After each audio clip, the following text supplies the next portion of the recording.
হয় না। বাগান প্রেমের বেদনা যে কি মারাত্মক, প্রেমের আগুন যে কি ভয়ঙ্কর, কি মারাত্মক।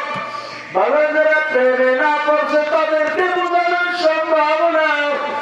আপনার গত কিছুদিন আগে তো মাহফিল থেকে আসলাম কুড়িগ্রাম। এর আগে মাহফিলে গেছিলাম পাবনা, সেখানে ভাই বলতেছিল হুজুর আপনি যে কি মুহাব্বতের বয়ান করলেন। হুজুর আমি পাবনা হসপিটালের একজন ডাক্তার। হুজুর অনেক যুবক দেখি এমন সুন্দর, হুজুর দেখতে মনে হয় যেন সুস্থ মানুষ, কিন্তু এই প্রেম করিয়া এমন এক অবস্থা হয়ে গেছে মানসিক ভাবে অসুস্থ।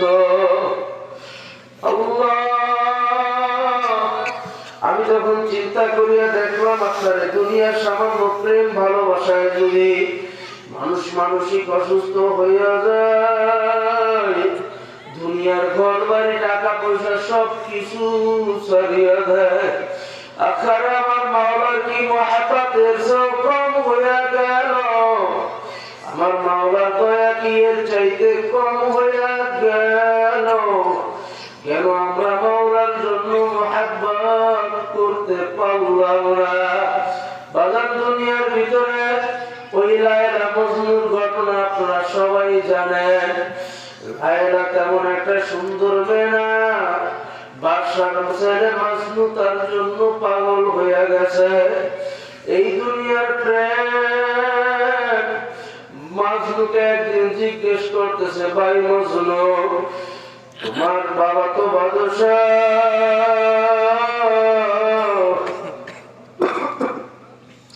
চাইলে তো তোমার বাবা দুনিয়ার বিভিন্ন সুন্দর সুন্দর রূপসী রাজকন্যাকে তোমার জন্য আনিয়া দিতে পারে, কিন্তু তুমি কেন ওই লায়লার জন্য পাগল হইছ? মজনু উত্তর দেয়, আখারে আমি যে মজনুর জন্য, যে লায়লার জন্য পাগল হইছি, গোটা দুনিয়ার ভিতরে আর অনেক অসংখ্য সুন্দরী আছে সেইটাও ঠিক, কিন্তু আমার চক্ষুটা যদি তোমাদের চক্ষুর ভিতরে লাগায়া একবার আমার লায়লার দিকে তাকাও, গোটা দুনিয়াতে লায়লার চেয়ে সুন্দরী আর কেউ হইতে পারে না। বাগান নজর এমন একটা জিনিস, মহাব্বত এমন একটা জিনিস, দুনিয়ার এই মহাব্বত একদিন মজনু কুকুরের পায়ের মধ্যে চুমা দেয়। লায়লাকে জিজ্ঞেস করলো, হে লায়লা তোমার জন্য মজনু কেন এত পাগল হইল? গোপ্তে লায়লা রাখলি বাকে তুমি আজ দিগার খুপত আগুজুনি দিদায় মাছ নুয়াগার বুতে তোরা আর দোয়ালাম বাখাতের বুতে তোরা। লায়লা উত্তর দেয়, আখারে আমি লায়লাকে লায়লার জন্য মজনু যেইভাবে পাগল হইল, তোমরা মজনুর চক্ষুরে তোমাদের চক্ষুর মধ্যে লাগাও, দেখবা আমি লায়লার চেয়ে আর সুন্দরী গোটা দুনিয়ার ভিতরে কেউ নাই।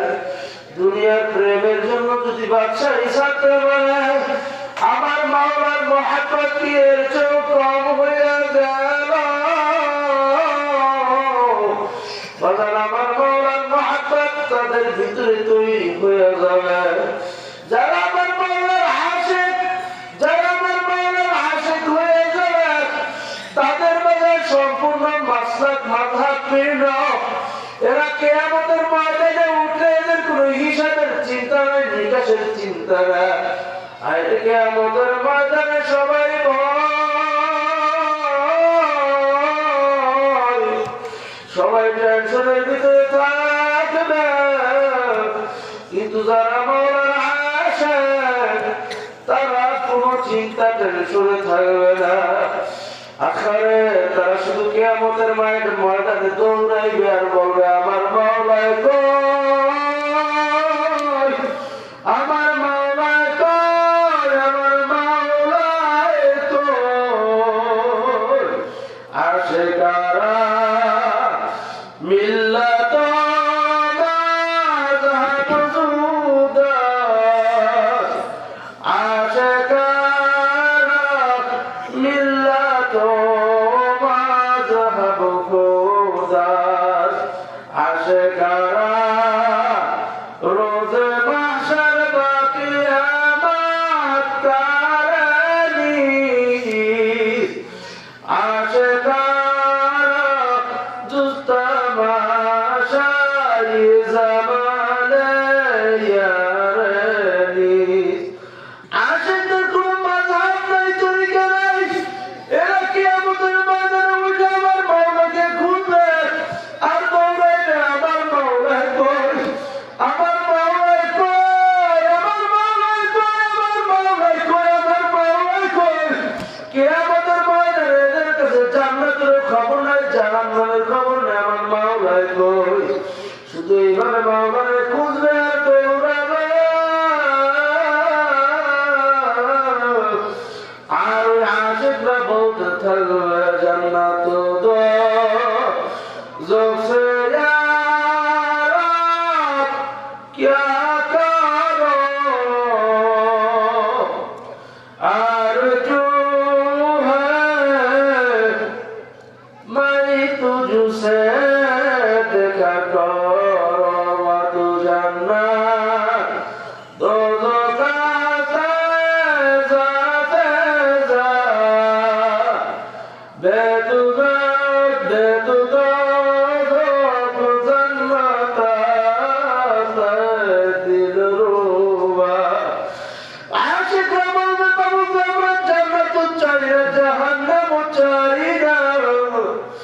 আমরা চাই তোমাকে দেখা দাও। কিয়ামতের ময়দানে আমার মাওলায় আশিকদের সামনে দেখা দিবে। সাতারাউনা রাব্বাকুম কামা তারাউনাল বদরা লাইলাতুল কমার। কিয়ামতের ময়দানে আমার মাওলায় এমনভাবে দেখা দিবে, পূর্ণিমার চাঁদের মতো আমার মাওলায় দেখা দিবে। পূর্ণিমার চাঁদ দেখার জন্য যেমন ভিড়াভিড়ি লাগে না, আমার মাওলাকেও দেখার জন্য ভিড়াভিড়ি লাগবে না। সবাই আমার মাওলাকে দেখবে, আসিবে আমার মাওলাকে দেখিয়ে শান্ত হয়ে যাবে। আমার মাওলার মুহাব্বতের মধ্যে কি যে মজা, মুহাব্বত না ঢুকলে বলা বয়ান করিয়া বোঝানো সম্ভব না। এই জন্য আমার বাগানদেরকে বলবো, আর বাগান আমার মাওলার মুহাব্বত যখন তৈরি হয়ে যাবে, তখন বাগান ইবাদতের ভিতরে মনোযোগ আসবে, তখন ইবাদত করতে মনে চাইবে। নামাজ পড়তে মনে চায় না, রোজা রাখতে মনে চায় না, রোজা রাখতে ভালো লাগে না, পর্দা পুশিদে থাকতে মনে চায় না, নামাজের ভিতরে কেমন অলসতা ভালো লাগে না। বাগান যখন আমার মাওলার মুহাব্বত তৈরি হয়ে যাবে, তখন দেখবেন নামাজের মধ্যে কি মজা। আলী রাদিয়াল্লাহু তাআলা আনহু বলেন, আমি ওই মাওলার নামাজ পড়ি না যেই মাওলারে আমি দেখি না। আলী রাদিয়াল্লাহু তাআলা আনহু নামাজের ভিতরে দাঁড়িয়ে যখন পড়তেন আলহামদুলিল্লাহি রাব্বিল আলামিন, আমার মাওলা উত্তর দিত সামনে, তারপরে আবার দ্বিতীয় আয়াত পাঠ করতেন। বলেন তাদের অবস্থাটা এমন ছিল, আমার মাওলাকে দেখিয়া দেখিয়া ইবাদত করত। আর যখন বান্দা বান্দির মধ্যে আমার মাওলার মুহাব্বত তৈরি হবে, তখন বাজার ইহসানও পয়দা হবে। যে আমি মাওলাকে হয়তো দেখি না, আল তা'বুদাল্লাহ কান্নাকা তারাহু ফাইন লাম তাকুন তারাহু ফাইন্নাহু ইয়ারাক। আমি হয়তো আমার মাওলাকে দেখি না, কিন্তু আমার মাওলা তো আমাকে দেখে।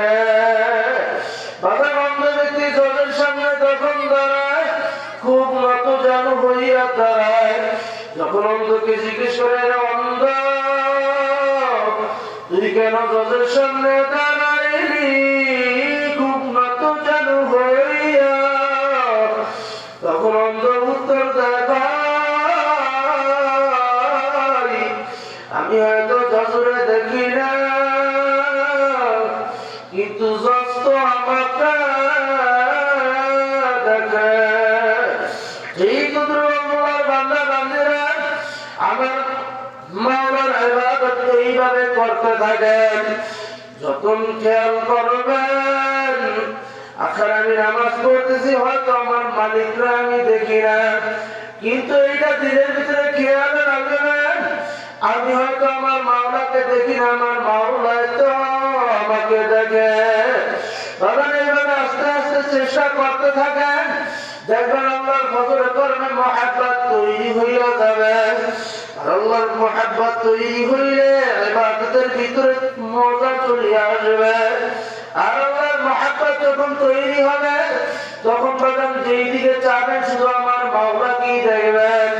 হাদিসে কুদসির ভিতরে আছে, ইয়াদুহু ইয়াদুল্লাহ, লিসানুহু লিসানুল্লাহ, আইনুহু আইনুল্লাহ।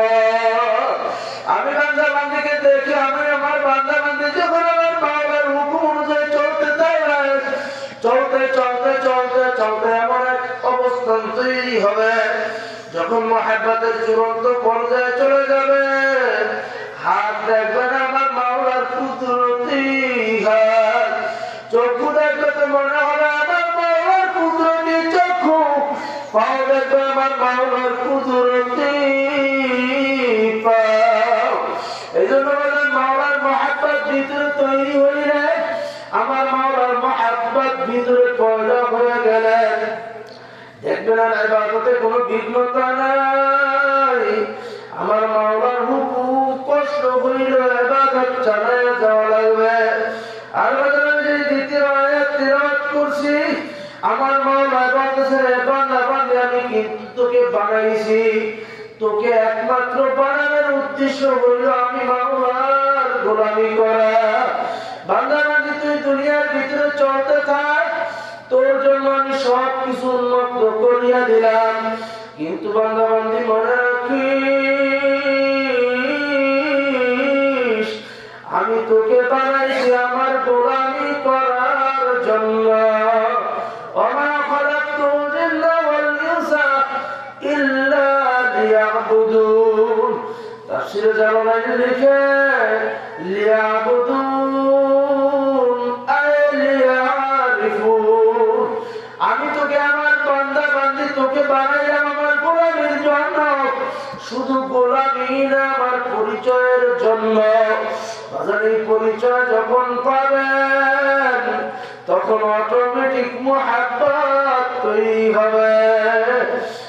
আমার মাওলার ইবাদত ছাড়া কোনোভাবেই যাবে না। আমার মাওলা আপনাকে আমাকে দুনিয়াতে বানানোর উদ্দেশ্য হইল তার গোলামি করা। আর বান্দা বান্দিকে ডাক দিয়ে বলে, বান্দা বান্দি জানিয়া রাখ, জানিয়া রাখ, আমার সমস্ত মাখলুকাতের মধ্যে আমি তোদেরকে শ্রেষ্ঠত্ব দিয়া তোদেরকে বানাইছি আমার গোলামির জন্য, কিন্তু তোদের জন্য আমি গোটা দুনিয়ার আমার সমস্ত ৬৮,০০০ মাখলুকাতকে আমি তোদের গোলাম বানাইয়া দিলাম। বাজার একটু খেয়াল করেন, দেখেন আমার মাওলাকে কিভাবে পাওয়া যায়। আমার মাওলা ডাক দিয়া বলতেছে, রে বান্দা বান্দি তুই আমার গোলামি কর, আর আমি সমস্ত মাখলুক বানায় দিছি। ওয়াকুলিকা লাকুম মা ফিল আরদি জামিআ। তামাম দুনিয়ার সমস্ত মাখলুকাত তারা সবাই তোর গোলামি করবে, সবাই তোর পাগল হবে, সবাই তোর কাছে নত স্বীকার হবে। বাজার তুমি একটু খেয়াল করিয়া দেখো, আগামীকাল যদি সূর্য না উঠে সূর্যের কি ক্ষতি? জোরে বলে, সূর্যের কোনো ক্ষতি আছে? সূর্যের কোনো ক্ষতি নাই। কান সুখ করিয়া দেখে, মানে চটকিওয়ালার মানুষ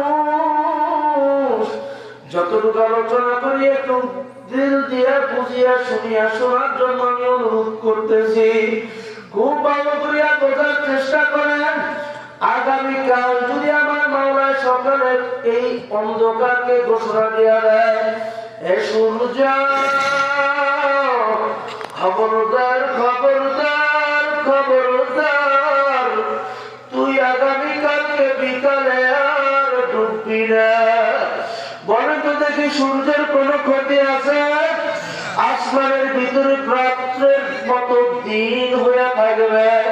আচ্ছা বলেন তো দেখি, এই রাত্র যদি না থাকে, বনি আদমের জন্য ঘুম যাওয়ার ক্ষতি হবে কি হবে না?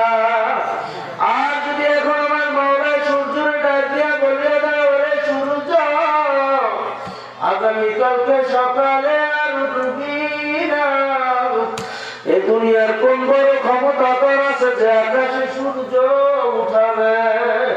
বলেন কোন কেউ আছে এমন শক্তিশালী যে সূর্য উঠাবে? আচ্ছা বলেন তো দেখি, যদি সকালবেলা সূর্য উঠে, মানুষ তোমার আমার ক্ষতি হবে কি হবে না? ফসলগুলা সব নষ্ট হয়ে যাবে, চলাচলের ভিতরে ভিন্নতা ঘটিয়ে আসবে। তুমি আর আমি মানুষ অচল, সূর্যের কোন ক্ষতি নাই। আমার মাওলায় যদি অক্সিজেনকে হুকুম করে, এরা অক্সিজেন কোন, আমি তোকে নির্দেশ করলাম তুই অক্সিজেন বন্ধ করিয়া যা, আর একটা মুহূর্তের জন্য তুই চলবি না। এই মুহূর্তে যদি অক্সিজেন বন্ধ হয়, আচ্ছা বুকের ভিতরে হাত দিয়া বলেন কয়জন আমরা বাঁচিয়া থাকব?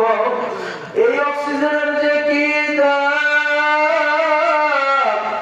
যেই ব্যক্তি ওই অক্সিজেনের ভিতরে শুয়ে রয়েছে, যেই ব্যক্তিকে আপনার এই যে হসপিটালের ভিতরে অক্সিজেন লাগায় শুয়ে আছে, তাকে জিজ্ঞেস করেন কি মূল্য?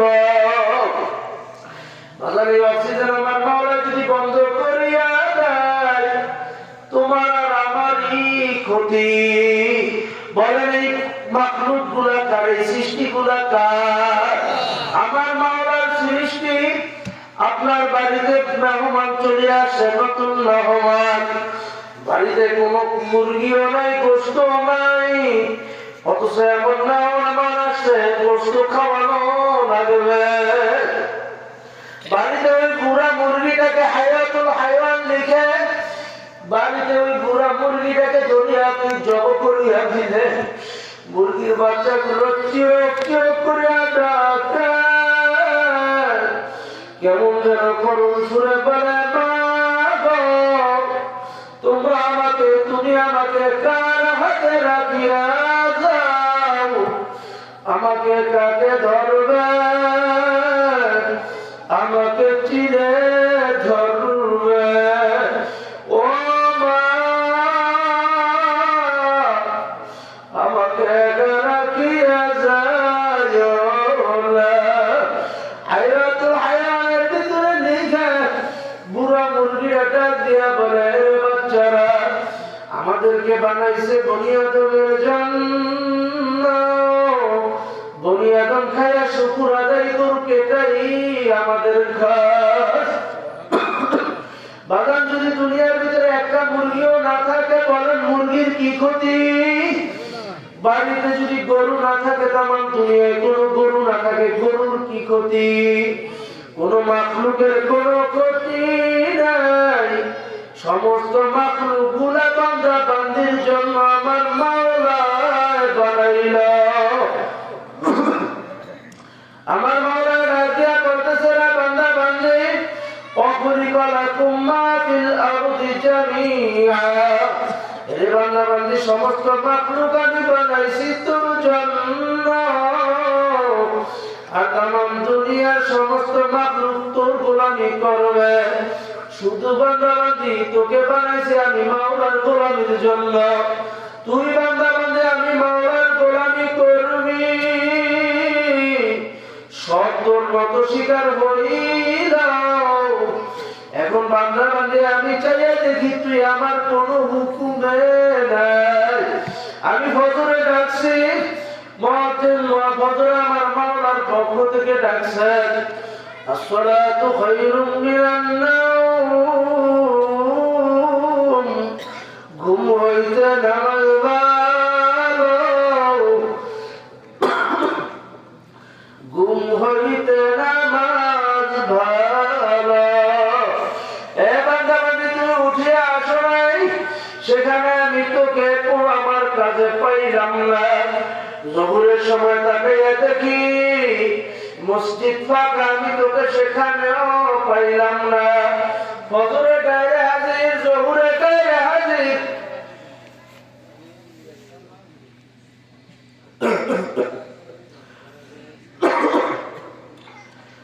আসরেও গায়ে হাজির, মাগরিবেও গায়ে হাজির, ইশারেও গায়ে হাজির। আমি শোকে শুধু গায়ে হাজির আর গায়ে হাজির আর গায়ে হাজির পাইলাম।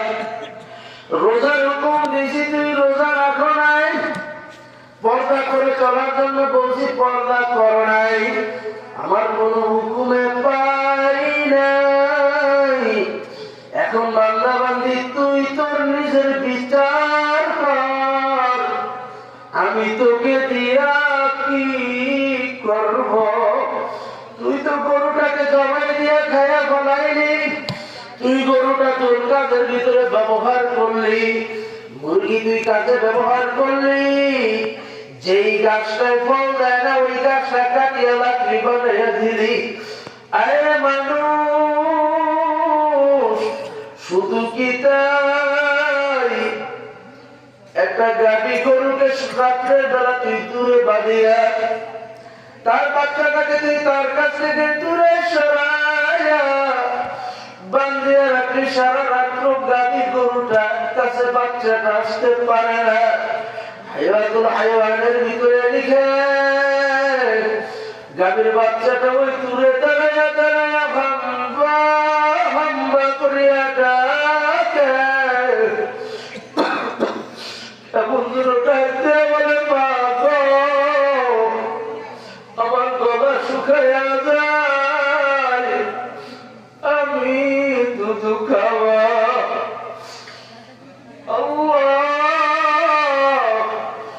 গাভী গরুটা ডাক দিয়ে বলে বাবা আমাদেরকে বানাইছে বুনিয়াদমের জন্য। সকালবেলা বনিয়াদম দুধ দহন করিয়া নেওয়ার পরে যা থাকে তাই খাইয়া শুকর আদায় করবি। সকালে দেখবেন দুধ দোহানোর পরে বাচ্চা গরুটাকে যখন ছাড়িয়ে দেওয়া হয়, আসিয়া দেখবেন ওলানের ভিতরে দুধ চষে, যখন দুধ না পায় এইভাবে ধাক্কা মারে। আপনারা তো গ্রামের মানুষ দেখছে, যদি দুধ তারপর না পায় দেখবেন বাজার কালকে পরীক্ষা করিয়ে একটু মিলাইয়া নিয়ে গাভী গরুটার মুখের সাথে বাচ্চা গরুটা মুখ লাগায়া গাভী গরুটার মা গরুটার মুখের মধ্যে চাটাচাটি করে। আরে মানুষ তুমি তো বোঝো না, বাচ্চা গরুটা ধরতে বলে মা গো সারা রাত্র কিছু খাই নাই, এখনো কিছু খাইতে পারলাম না,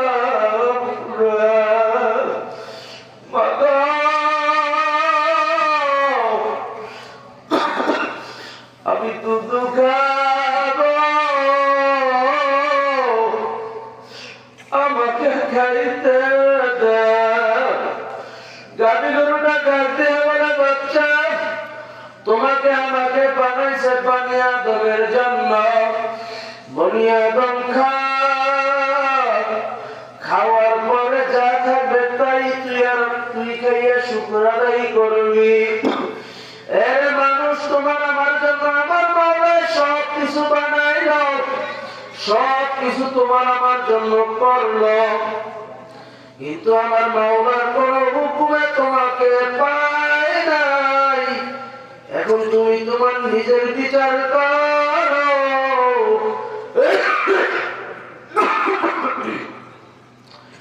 এখন তুমি তোমার নিজের বিচার করো, তুমি তোমার নিজের বিচার করো। এখন আমার মাওলা তোমাকে আমাকে কি করা উচিত? আমার মাওলা ডাকতে বলে, বান্দা বান্দি শুনিয়া আমি তোদেরকে হারাম করি নাই, কেউ তোদেরকে খাইয়া ফেলাবে। এ বান্দা বান্দি তুই শুনিয়া রাখ, আমি তোদেরকে একটা কাজে ব্যবহার করব। ওই আমার একটা চুলা আছে, ওই চুলার নাম জাহান্নাম। আমি জাহান্নাম নামক একটা চুলা বানাইয়া আছি, ওই জাহান্নামের মধ্যে তোদেরকে হাজারি হিসাবে ব্যবহার করব। وقودها الناس والحجارة أعدت للكافرين।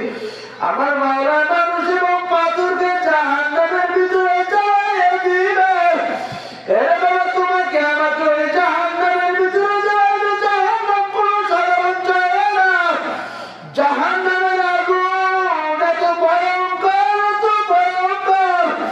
এত তীব্র আর এত মারাত্মক, কোন মানুষের পক্ষে সহ্য করা সম্ভব না। কোন মানুষ সহ্য করতে পারবে না। এই জন্য আমার বাজারদেরকে বলবো, প্রধানের মা বোনদেরকে বলবো, আমার মাওলা দুনিয়ার সবকিছু তোমার আমার জন্য করিয়া দিল, আর তোমাকে আমাকে বানাইল আমার মাওলার গোলামের জন্য। গোলাম যদি ভিন্ন কিছু করে, আমার মাওলার ধরা বড় শক্ত ধরা, ইন্নাবাত সরব বিকালা সারি, আমার মাওলার পাকড়াও বড় কঠিন। একবার যদি খপ করিয়া ধরে, আর কোনদিন ছুটবে না। এই জন্য আমার মাওলাকে চিনো। আমার মাওলাকে যদি চিনার মতো চিনতে পারো, দেখবেন আমার মাওলার হুকুম মানতেও কিন্তু অনেক সহজ হয়ে যাবে।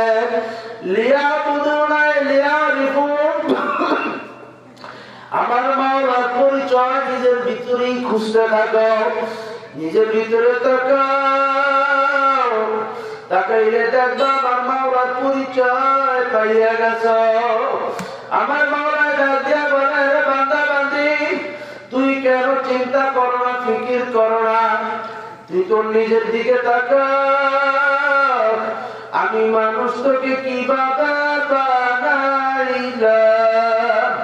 আমার মাওলা ডাক দিয়া বলতেছেন, ইন্নাল ইনসানা লিরাব্বিহি লাকানুদ। আরে মানুষ বড় অকৃতজ্ঞ, এদেরকে আমি কিভাবে বানাইলাম এরা একটু চিন্তা করে না। আমার মাওলা ডাক দিয়া বলেন,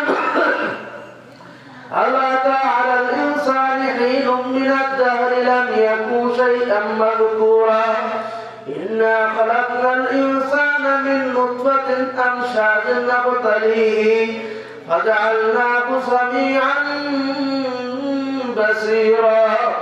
এর মানুষ তুই একটু তোর দিকে তাকা। আমার মাওলা ডাকে বলে, বান্দা বান্দি তুই তোর নিজের দিকে তাকা, চিন্তা কর আমি তোকে কিভাবে বানাইলাম। তুই কেমন অহংকার করো, গর্ব করো আমি অমুক আমি তমুক। এর মানুষ তোরে আমি বানাইছি এক ফোঁটা এক কাতরা নাপাক পানি দিয়া, আমশাজ তাও আবার ভেজাল যুক্ত নাপাক পানি। আমি তোকে ওই ভেজাল যুক্ত নাপাক পানি দিয়া বানায়া তোর মায়ের রেহেমের ভিতরে আমি তোকে কি কুদরতি ভাবে লালন পালন করলাম। বাবা একটু চিন্তা করেন, আপনার আমার প্রত্যেকেই কিন্তু এইভাবেই কিন্তু দুনিয়াতে আসছি। মায়ের রেহেমের ভিতরে এক ফোঁটা নাপাক পানি থেকে আমার মাওলা রক্ত বানাইল, রক্তকে গোশত বানাইল। গোশত এবং হাড়কে একত্রিত করিয়া আমার মাওলা কি সুন্দর একটা আকৃতি দিল ফি আহসানি তাকওয়িম এত সুন্দর আকৃতি তা পৃথিবীর কোন মাখলুকরে আমার মাওলা খুব সুন্দর একটা আকৃতি দিয়া তারপরে দুনিয়ার ভিতরে আস্তে করিয়া নিয়ে আসলো আখারে তুমিও দুর্বল তোমার মায়ের দুর্বল তোমার শরীরটাও দুর্বল তোমার মায়ের শরীরটাও দুর্বল আমার মাওলার কি দয়া তোমার উপরে যদি তোমার মায়ের হাতটা পড়িয়া যায় তুমি এটা বলার শক্তি নেই মা তোমার হাতটা আমার মুখের উপরে পড়িয়া গেছে হাতটা সরাও এই বলার শক্তি নেই আমার মাওলায় কুদরতি ভাবে সেখানেও বাঁচাইয়া দিল আমার মাওলায় যদি সেখানে তোমাকে আমাকে না বাঁচাই দাও পৃথিবীর কোন সন্তান মায়ের চাপা থেকে বাঁচতে পারতো না কিন্তু আজ পর্যন্ত এমন কোন নজির নাই মায়ের হাতের তলে করিয়া চাপার তলে করিয়া সন্তান মারা গেছে এমন নজির খুবই কম মেলে বাবা আমার মাওলায় কুদরতি ভাবে সন্তান গুলাকে বাচ্চা গুলাকে কিভাবে লালন পালন করে কোন মানুষের পক্ষে সম্ভব না মা বাবার পক্ষে সম্ভব না সন্তানকে সিকিউরিটি দিয়া সন্তানকে হেফাজত করবে পানির পড়া থেকে বাঁচাবে দেখবেন পানির পড়া থেকে আমার মাওলায় কুদরতি ভাবে বাঁচায় আর দুই একটা পানিতে ফলায়ও দেখায় আমি এইভাবে চাইলে কিন্তু পানিতে ফলায়ও মারতে পারি সেখানে আমার মাওলায় তোমাকে আমাকে দয়া মায়া করিয়া বাঁচাইয়া দিল সব জায়গায় তোমার আমার উপরে আমার মাওলার দয়া সব জায়গায় তোমার আমার উপরে আমার মাওলার মায়া এখন তুমি তাকে দেখো বাচ্চা থেকে তোমার হাতের ভিতরে শক্তি আইসা পড়ছে বেদানা পুষ্ট হয়ে গেছে হাতের ভিতরে শক্তি এখন তুমি বুঝতে শিখছো এখন সমাজে তুমি বড় মেয়া এখন আমার পরিচয় আমি বক্তা সাহেব তোমার পরিচয় হচ্ছে আমি নেতা সাহেব তোমার পরিচয় আমি ইমাম সাহেব আমি পীর সাহেব আমি বড় প্রফেসর আমি বড় অমুক তমুক দুনিয়ার বড় টাকাওয়ালা আমি ক্ষমতাওয়ালা কিন্তু আমার মাওলা যে আমার কিভাবে পাঠাইলো ওই আমার অতীতের কথা বলিয়া গেল এই জন্য আমার মাওলা বান্দা বান্দিকে ডাক দিয়া বলতেছে উদ্দেশ্য করে ইন্নাল ইনসানা লিরাব্বিহি লাকানুদ মানুষ বড় অকৃতজ্ঞ এরা পূর্বের জিনিস শুধু অল্পতেই ভুলিয়া যায় এরা আগের যেই আমার মাওলার দয়া সবকিছু ভুলিয়া গেল কোন এক কবি আমার মাওলার বাসায় ডাক দিয়ে বলতেছে যখন তোমার কেউ ছিল না তখন ছিলাম আমি এখন তো আমার সব হয়েছে বড় হয়েছি আমি আবার যখন তোমার কেউ রাধে না তখন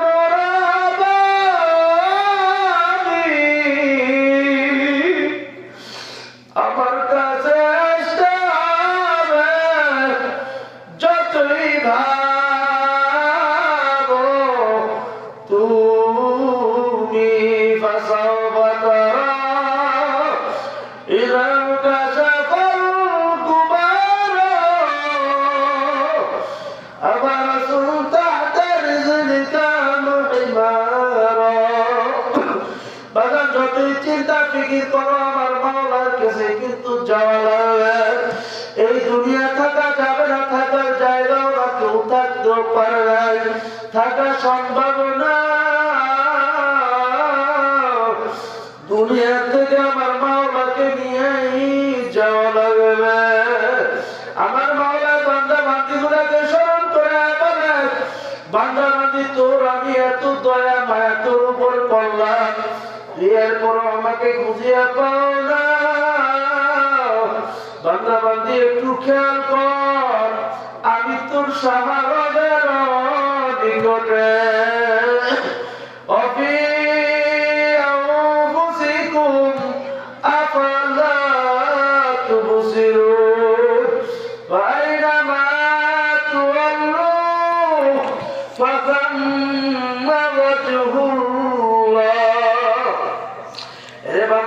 আমি তো সাহাবাদের নিকটে দিয়ে টাকা টাকাই নেই পাবি, কিন্তু মানুষ আমরা এত অকৃতজ্ঞ, আমাদের দিল এত শক্ত হয়ে গেছে, আমরা মাওলাকে ভুলিয়া গেছি।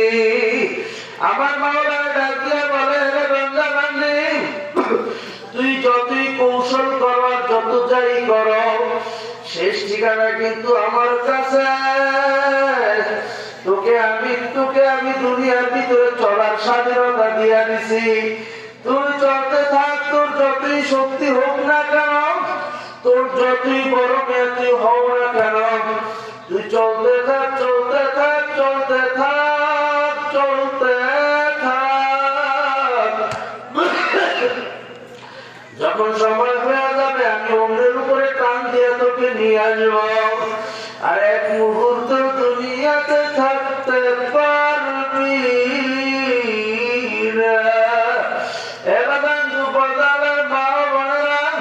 খুব ভালো করিয়া খেয়াল করবেন, আমার মাওলা তোমাকে আমাকে দুনিয়ার ভিতরে, তুমি এখন বড় মেয়া বুঝো, হও কোনো সমস্যা নাই। আমার মাওলা এই দুনিয়াকে বানাইছে পরীক্ষার হল। আমার মাওলা করে বান্দা বান্দি যেমনি ইচ্ছা চলতে থাক, তোকে আমি স্বাধীনতা দিলাম। আমহিলহুম রুয়াইদা, তুই তোর মতো করিয়া চল, তুই তোর মতো করিয়া চল, মনে রাখিস আমি তোকে স্বাধীনতা দিছি, তুই তোর মতো করিয়া চল। কিন্তু তুই কি করবি? দুনিয়াতে তোকে আমি কেন পাঠাইলাম, কি উদ্দেশ্য, এইটা আমি পরীক্ষার হল বানায় দিছি। লিয়াবলুয়াকুম আইয়ুকুম আহসানু আমালা, আমি তোদের থেকে পরীক্ষা নেব। আমার মাওলা অন্য জায়গা বলছে, ওয়ালা নাবলুয়ান্নাকুম, পরীক্ষা নেবই নেব। এই বান্দা বান্দি, এই পরীক্ষার ময়দানে তুমি আর আমি আছি। বাদাম খবরদার, এখানে ফেল করলে চলবে না। যদি এখানে ফেল করো রে, উপায় বুঝি হবে না। আমার মাওলা স্বাধীনতা দিয়ে বলতেছে, বান্দা বান্দি চল চল চল, খবরদার জানিয়ে রাখিস আমি তোকে স্বাধীনতা দিছি, আবার দুইটা রাস্তাও দেখে দিছি। ফারিকু ফিল জান্নাতি ওয়া ফারিকু ফিস সাঈর, একটা রাস্তা জান্নাতের, আর একটা রাস্তা জাহান্নামের। ওই জান্নাতের রাস্তাটা হইল সিরাতে মুস্তাকিমের পথ, এই পথ হইল আমার পথ। আর ওই ফারিকু ফিস সাঈর, জাহান্নামের পথ হইল ইবলিসের পথ, ওইটা হইল জাহান্নামের পথ। যদি ওই ইবলিসের পথের উপরে চলো, জাহান্নাম ছাড়া উপায় হবে না। কিন্তু বান্দা বান্দি মনে রাখিস, আমি তোকে দুনিয়াতে কিচ্ছুই বলবো না। প্রধান ছাত্র পরীক্ষার হলে পরীক্ষা দেয়, 3 ঘন্টা 3.5 ঘন্টা যাই ইচ্ছা তাই লেখে। যদি হুবহু প্রশ্নপত্র উঠে দেয়, অথবা গল্প কাহিনী সিনেমাও যদি এখানে উঠে দেয়, দেখবেন পরীক্ষা নিয়ন্ত্রক কিন্তু সেখানে কিছু বলে না। কারণ কি বাগান, যদি কিছু বলে, ওই পরীক্ষার্থীর উপরে যদি হস্তক্ষেপ চালায়, তাহলে আর পরীক্ষা থাকে না। পরীক্ষা মানে হইল স্বাধীনতা। তোমাকে উন্মুক্ত করিয়া দিলাম, তুমি যা ইচ্ছা লিখো, তোমার সাথে বোঝাপড়া হবে, ফলাফল যেই দিন হাতে আসবে দিন বাদাম দেখবেন যেদিন রেজাল্ট টানায়া দেয় কারোর চেহারার ভিতরে হাসির নাম্বার ভালো ভালো পাইছে, আবার কেউ দেখবেন মুখে কালো, এরা ওই ফেল ডিভিশন পাইছে, ফেল মারছে। কারণ এদেরকে স্বাধীনতা দিছে, এরা ভালো কিছু লেখে নাই। ঠিক তো দুর্বামার মাওলায় আপনাকে আমাকে তার বান্দা বান্দিকে দুনিয়ার ভিতরে স্বাধীনতা দিয়া বলতেছে, বান্দা বান্দি তুই চল। এ বান্দা বান্দি শুনিয়া রাখ, আমি হিল ঘুমুর ওয়াইদে আমি তোদের রশিকে ডিল দিয়া দিলাম, চলতে থাক চলতে থাক। কিন্তু মনে রাখিস এই রশির ঢিল পাইয়া স্বাধীনতা পাইয়া যা ইচ্ছা তাই কিন্তু করিস না। বান্দা বান্দি এই রশির হাত কিন্তু আমার কাছে, এই রশি কিন্তু আমার কাছে। আমি প্রত্যেকের গলার ভিতরে বর্ষি লাগাইয়া দিছি, ওই বর্ষির নাম হইল মউত। কুল্লু নাফসিন যায়িকাতুল মউত। আমি মৃত্যু নামক রশি তোদের গলায় লাগাইয়া আমি তোদেরকে স্বাধীনতা দিয়া দিলাম, চলতে থাক। মনে রাখিস ভালো করো আর খারাপ করো, সময় হইলে আমার ওই মৃত্যু নামক রশিটা আমার একজন রাখাল আছে, তার নাম হইল আজরাইল। আমার একজন দারোগা আছে, তার নাম আজরাইল। আমার ওই আজরাইল নামক দারোগা রশি ধরিয়া যখন টান মারবে, কই যাইবে তোমার বাবুগিরি, কই যাইবে তোমার বড় মেয়াগিরি, সর্দারগিরি, আর কিছুই কাজে আসবে না। বাগান ডাকাইতের দলের সর্দারের কতক্ষণ আর বড় মেয়াগিরি থাকে, রাজাগিরি থাকে। ডাকাইতের দলের সর্দার দেখবেন তার নিজের ডাকাই সদস্যদের অনেক কেড়ে মারিয়া ফলায়, যদি নিয়ম ভঙ্গ করে কতক্ষণ তার এই ক্ষমতা, ততক্ষণ পর্যন্ত ক্ষমতা যতক্ষণ পুলিশ আর্মির হাতে গ্রেফতার না হয়। যখন পুলিশ আর্মির হাতে গ্রেফতার হয়, কোথায় যায় তার ডাকাতিগিরি, কোথায় যায় তার বড় মেয়াগিরি। পুলিশ আর্মির র্যাপার বুড়ের লাঠি খায়া ডাকাতিগিরি আর বড় মেয়াগিরি সবকিছু সোজা হয়ে যায়। বাজারে দুনিয়ার ভিতরে আমার মাওলায় স্বাধীনতা দিলাম, স্বাধীনতা পাইয়া যা ইচ্ছা তাই করা যাবে না। আমার মাওলায় কিন্তু আমাদের গলায় রশি লাগাইছে, এই রশি ধরিয়া যদি টান মারে কেউ কিন্তু থাকতে পারবে না। বর্ষিওয়ালা পুষ্করিতে বসিয়া মাছ ধরা, বর্ষিওয়ালা মাছ ধরে আর মনে মনে ভাবে, যখন মাছ বর্ষি খাইয়া পুকুরের চতুর্পাশের দিকে ঘুরতে থাকে, মাছ তখন মনে মনে মনে করেন আমি তো বর্ষি খাইয়া চলে আসি, আমি ছুটিয়া চলে আসি। বর্ষিওয়ালা বর্ষির রশিকে ঢিল দেয়, মাছ মনে করে আমি একবারে ছুটিয়েই চলে আসি। বর্ষিওয়ালা ডাক দেয়া বলে, ওরে মাছ তুই ততক্ষণ পর্যন্ত যতক্ষণ পর্যন্ত তুই হয়রান হয়ে বুকটাকে পানির উপরে বাসায় না দিবি, যখন তুই বুকটাকে পানির উপরে বাসায় দিবি, অন্যের উপরে আমি তোকে টানিয়া টানিয়া উপরে নিয়ে আসব। আমার মাওলা ডাকতে বলে, বান্দা বান্দি তোর গলায় আমার রশি কিন্তু লাগানো আছে, তুই কোথায় যাইয়া পালাবি? ওয়ালাউ কুনতুম ফি বুরুজিন মুশাইয়াদা, যদি শক্ত পাহাড়ের মধ্যে ঢোকো, শক্ত প্রাচীরের ভিতরে ঢোকো, সেখানে আমার মাওলার আজরাইল হাজির, তুই কোথাও পালায়া থাকতে পারবি না। আমার মাওলার আজরাইল থেকে বাঁচতে পারবি না।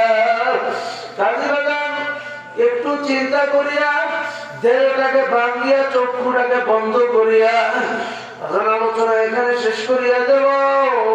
আপনারা হয়তো অনেকে বিরক্ত হয়ে গেছেন, একটু সময় ধৈর্য ধরিয়া বসেন, কিছুক্ষণের ভিতরে মোনাজাত দিয়া দেব। আর একটু দিলটাকে ভাঙিয়া নিজেকে নিজে হিসাব করেন, চিন্তা করেন, আইরে দুনিয়ার স্বাধীনতা পাইয়া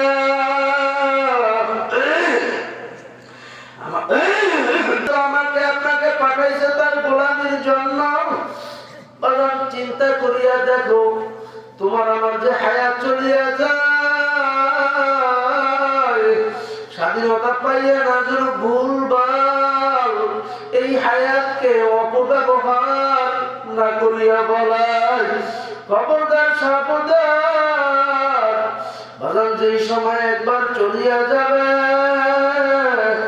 ওই সময় কিন্তু আর ফিরায় আনা সম্ভব না।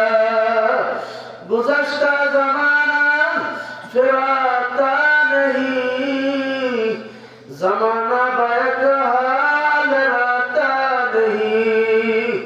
যেই সময় চলিয়া যায় ওই সময় আর কোনদিন আসবে না।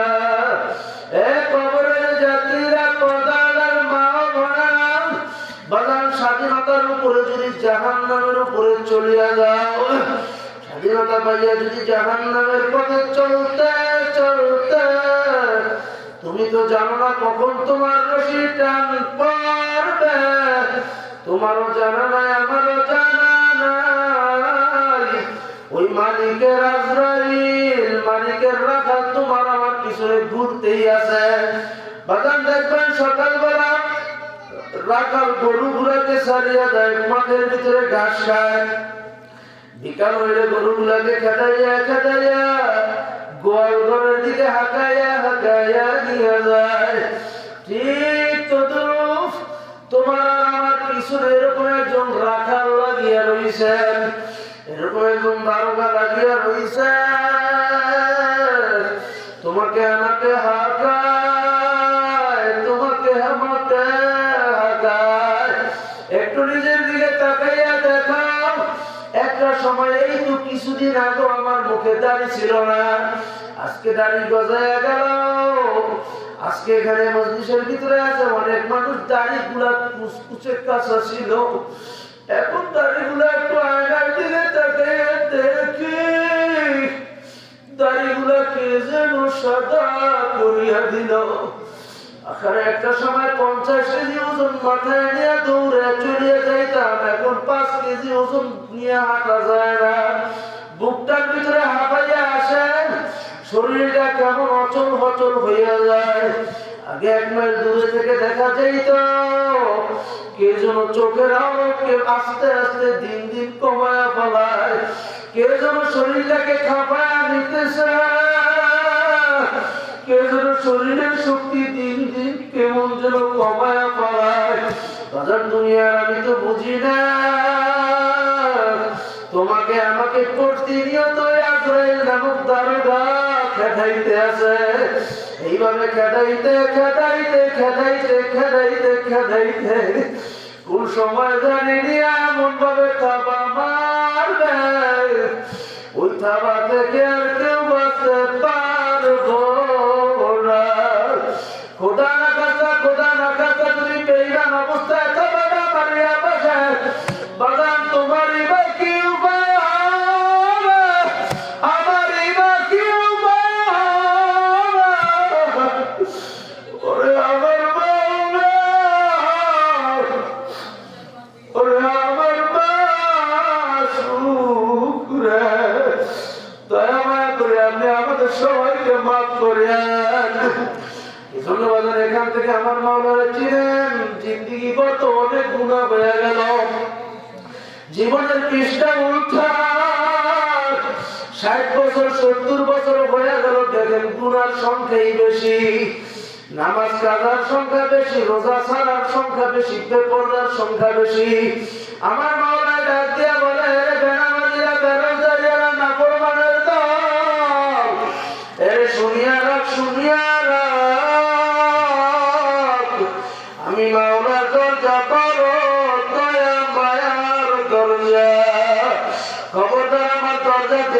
নৈরাশ হবে না।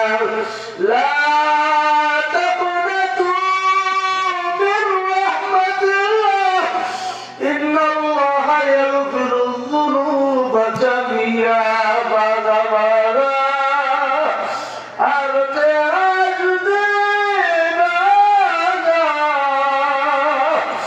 দরকারে কি রবত করতে বাযা দরগাহে দরগাহে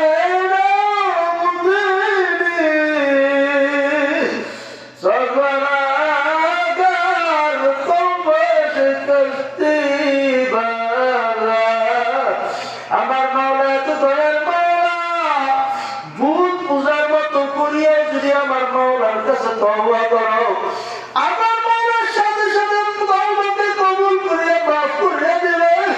বাজান ইহুদিদের ভিতরে 170 বছর পর্যন্ত আমার মাওলারকে না ডাকিয়া সালাম সালাম করিয়া ডাকলো, একবার ভুল বশত মুখ থেকে বাইর হইয়া গেল সবার, সে ভুল বশত ডাকছে, ইচ্ছা করিয়া ডাকে নাই। আজীবন সালাম সালাম করিয়া ডাকলো, সালাম তো ডাকে সাড়া দেয় না। সমাজ আমার মাওলার একটি সেবাতি না, ভুল বশত সালামের জায়গায় সমাজ করিয়া ডাক দিয়া ফলাইছে। আমার মাওলা ডাক দিয়া বলে, বান্দা বারে বান্দারা লাব্বাইকে আবদি, বান্দা তুই আমাকে বলো আমি তো তোর কাছে 80 বছর পর্যন্ত আমার মাওলার নাফরমানির পরে ভুল বশত আমার মাওলাকে ডাক দিয়া ফলাইছেন, আমার মাওলার সাথে সাথে তওবা কবুল করিয়া ফলাইছে। ঠিক তো যদি দিলটা ভাঙিয়া আমার মাওলাকে একবার ডাক দিতে পারেন আল্লাহ, সবাই জোরে বলেন আল্লাহ। ও দয়ার মালিক, তওবা করতেছি আর গুনাহ করব না। আমার মাওলা ডাক দিয়া বলেন, লা তাকুনাতু মির রাহমাতিল্লাহ, বান্দা বান্দী আমার দরজা কিন্তু নৈরাশের দরজা নাই, আমি তোদের জিন্দেগির সমস্ত গুনাহ খাতাগুলো মাফ করব। শুধু মাফ করবই না, গুনাহগুলোকে নেকের দ্বারা পরিপূর্ণ করে দেব। বান্দা বান্দী তওবা করার মতো কম, তবে বাদান তওবা তওবা শুধু মুখে মুখে বললে হবে না। আর তওবাতু আন নাদামাতু ওয়াত তাওবাতু আর রুজাতু, তওবার নাম হলো লজ্জিত হওয়া, তওবার নাম হলো ফিরে আসা। আমি যেই গুনাহ করতেছি গুনাহ থেকে ফিরে আসা লাগবে। নামাজ আগেও পড়তাম না, এখনো পড়ি না, সামনেও পড়বো না, এর নাম তওবা। মাবুদ নামাজ কাজা করিয়া বলাইছে আর নামাজ কাজা করব আর রোজা করব না, আর রোজা কাজা করব না, আর আপনার হুকুম কোনো কাজা করব না। এমন খালের দিলে তওবা করতে কারা কারা রাজি আছে একটু হাত উঠাইয়া দেখায়। আল্লাহ আপনি সবার হাতকে কবুল আর মঞ্জুর করিয়া নেন। বাজার খাল দিলে তওবা করা লাগবে, যদি খাল দিলে তওবা করার মতো করা যায়, আল্লাহর ফজলে করবে আমার মাওলায় মাফ করিয়া দিবে। খবরদার যদি তওবা ছাড়া কবরে যাও, আমার মাওলায় কিন্তু ছাড়বে না।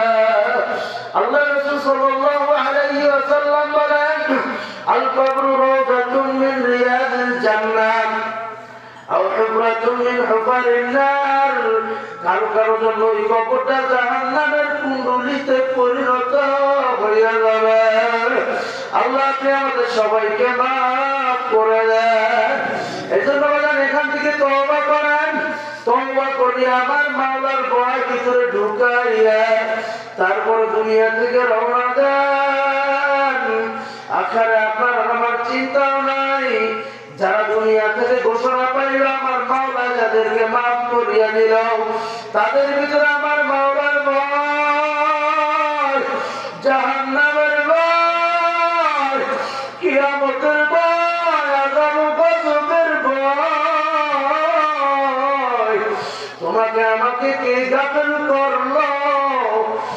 আমাদের ভিতরে আমার মাওলার ভয় নাই, জাহান্নামের ভয় নাই। বাজান দুনিয়া থেকে জান্নাতের গ্যারান্টি পাইলাম। আবু বকর সিদ্দিক রাদিয়াল্লাহু তাআলা আনহু আখের রাস্তা দিয়া হাঁটে, বন জঙ্গল উঠে বলে রে বন, ইয়া ইবনে কুহাফা, আবু কুহাফার বেটা তুই কেন বন জঙ্গল হইলি না?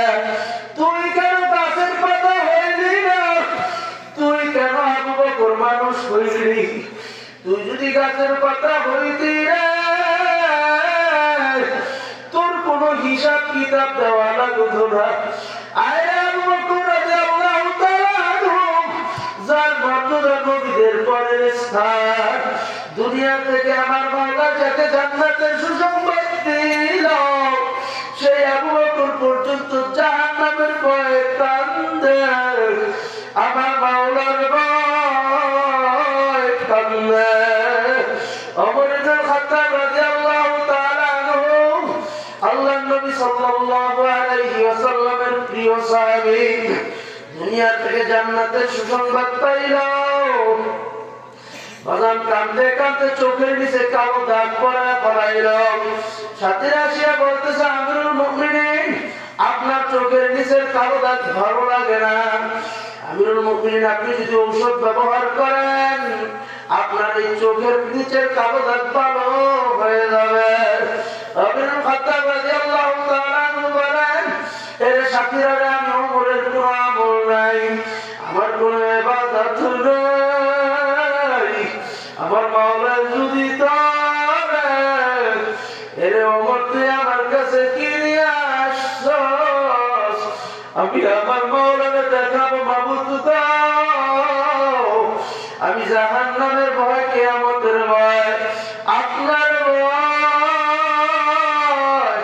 কাঁদতে কাঁদতে চোখের নিচে কালো দাগ পড়ায়া ফেলাইছি। ওমরের ভিতরে মাওলার ভয়, আলীর ভিতরে মাওলার ভয়, ওসমান ইবনে খাত্তাব রাদিয়াল্লাহু তাআলা আনহুর মধ্যে মাওলার ভয়। আরে আলী ওসমান রাদিয়াল্লাহু তাআলা আনহু কবরের পাশ দিয়ে যখন রওনা হইতেন, ঝাড় ঝাড় করিয়া কাঁদতেন, বাচ্চাদের মতো হাউ হাউ করিয়া কাঁদতেন। সাহাবায়ে কেরাম জিজ্ঞেস করে, আমিরুল মুমিনিন, আল্লাহর নবী বয়ান করতো, তখন তো আপনাকে এরকম কাঁদতে দেখি নাই, আপনি কেন কবর দেখলে এইভাবে কাঁদেন? ওসমান রাদিয়াল্লাহু তাআলা আনহু ডাক দিয়ে বলে, এর সাথীরা, মৃত্যুর পরে সর্বপ্রথম ঘাঁটি হইল কবর। যার সাথে এই কবর ভালো আচরণ করবে, যার সাথে এই কবর সুআচরণ করবে, তার জন্য সমস্ত মামলা আহসান হয়ে যাবে। খোদার কাছে যদি কবরে ধরা খায়, হাসরে উপায় নাই, বিধান উপায় নাই, কুলসিরাত উপায় নাই। আর বাজান যেই মামলার তদবির নাই, ওই মামলার খালাস নাই। বাজান সাহাবায়ে কেরামদের ভিতরে আমার মাওলার ভয়, তারা কাঁদতে কাঁদতে দুনিয়ার থেকে চলে গেল। বাজান তাদের ভিতরে যদি আপনার থেকে আপনার কোনো ভুল ত্রুটি হইত, তারা সাথে সাথে আমার মাওলাকে ডাকিয়া তওবা করিয়া ফেলাইত। তাদের তওবার ধরন কেমন? আখেরে ইসলাম ধর্ম গ্রহণ করার আগেও যদি কোনো অপরাধ করিয়া ফেলাইছিল, এই জন্য সারাটা জীবন কাঁদতে কাঁদতে দুনিয়া থেকে বিদায় হয়ে গেল। আল্লাহর নবীর প্রিয় সাহাবী দাহিয়া কালবি রাদিয়াল্লাহু তাআলা আনহু, আল্লাহর নবী সাল্লাল্লাহু আলাইহি ওয়াসাল্লামের সাহাবী, একদিন দাহিয়া কালবি রাদিয়াল্লাহু তাআলা আনহু